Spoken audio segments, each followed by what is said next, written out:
میرے تمامی سنی صحیح العقیدہ مسلمانوں، السلام علیکم ورحمۃ اللہ تعالی وبرکاتہ۔ میں نے گزشتہ کل آپ حضرات کے سامنے وتر کی نماز کے مسائل کو بیان کیا تھا۔ آئیے اب آگے چلتے ہیں۔ درود شریف پڑھ لیجئے۔ اللہ رب محمد صلی علیہ وسلم، نحن عباد محمد صلی علیہ وسلم۔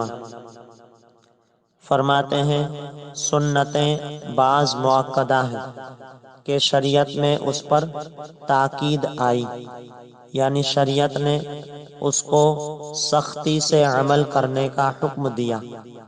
بلا عذر ایک بار بھی ترک کرے تو مستحق ملامت ہے۔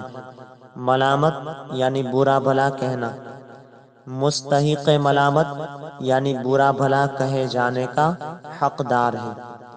اور ترک کی عادت کرے یعنی چھوڑنے کی عادت کرے تو فاسق مردود الشہادہ مستحق نار ہے۔ فاسق یعنی بڑا گناہ کرنے والا، مردود الشہادہ یعنی جس کی گواہی قبول نہ کی جائے، اور مستحق نار یعنی آگ کا حقدار ہے۔ اور بعض ائمہ نے فرمایا کہ وہ گمراہ ٹھہرایا جائے گا اور گنہگار ہے، اگرچہ اس کا گناہ واجب کے ترک سے کم ہے، یعنی واجب چھوڑنے سے کم ہے۔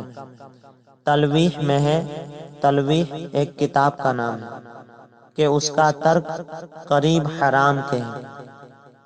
اس کا تارک یعنی چھوڑنے والا مستحق ہے کہ معاذ اللہ رب العالمین شفاعت سے محروم ہو جائے، کہ حضور اقدس صلی اللہ تعالی علیہ وسلم نے فرمایا جو میری سنت کو ترک کرے گا یعنی چھوڑے گا اسے میری شفاعت نہ ملے گی۔ سنت مؤکدہ کو سنن الہدیٰ بھی کہتے ہیں۔ پھر فرماتے ہیں کہ دوسری قسم غیر مؤکدہ کی ہے۔ غیر مؤکدہ کو سنن الزوائد بھی کہتے ہیں، اس پر شریعت میں تاکید نہیں آئی۔ پھر آگے فرماتے ہیں جو سنتیں 4 رکعتی ہیں یعنی 4 رکعت والی ہیں، مثلا جمعہ و ظہر کی سنتیں، تو چاروں ایک سلام سے پڑھی جائیں گی، یعنی چاروں پڑھ کر چوتھی کے بعد سلام پھیرے۔ یہ نہیں کہ 2 رکعت پر سلام پھیرے، اور اگر کسی نے ایسا کیا تو سنتیں ادا نہ ہوئیں۔ پھر فرماتے ہیں سب سنتوں میں قوی تر سنت فجر ہے، یعنی زیادہ قوی سنت فجر ہے، یہاں تک کہ بعض اس کو واجب بھی کہتے ہیں۔ اور اس کی مشروعیت کا یعنی شریعت نے اس کا حکم دیا، اس کا اگر کوئی انکار کرے تو اگر شبہتاً یعنی شبہہ کے طور پر، یا براہ جہل یعنی جاہل ہونے کے اعتبار سے ہو تو خوف کفر کا ہے، اور اگر دانستہ یعنی جان بوجھ کر بلا شبہ ہو تو اس کی تکفیر کی جائے گی، یعنی ایسے شخص کو کافر کہا جائے گا۔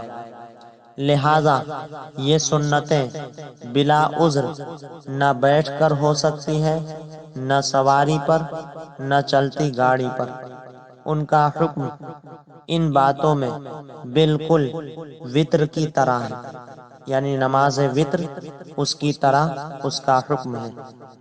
ان کے بعد پھر مغرب کی سنتیں، پھر ظہر کے بعد کی، پھر عشاء کے بعد کی، پھر ظہر کے پہلے کی سنتیں۔ اور اصح یہ ہے، زیادہ صحیح یہ ہے کہ سنت فجر کے بعد ظہر کی پہلی سنتوں کا مرتبہ ہے، کہ حدیث میں خاص ان کے بارے میں فرمایا کہ جو انہیں ترک کرے گا اسے میری شفاعت نہ پہنچے گی۔ بس یہیں پر میں اپنا بیان ختم کرتا ہوں۔ اللہ تبارک و تعالی کی بارگاہ میں دعا ہے مولا کریم اپنے حبیب لبیب صلی اللہ علیہ وسلم کے صدقے میں ہم سب کو دین متین کی صحیح سمجھ عطا فرمائے اور مسلک اہل سنت، مسلک اعلی حضرت پر سختی سے قائم رہنے کی توفیق رفیق عطا فرمائے۔ وما علینا الا البلاغ۔ السلام علیکم ورحمۃ اللہ وبرکاتہ۔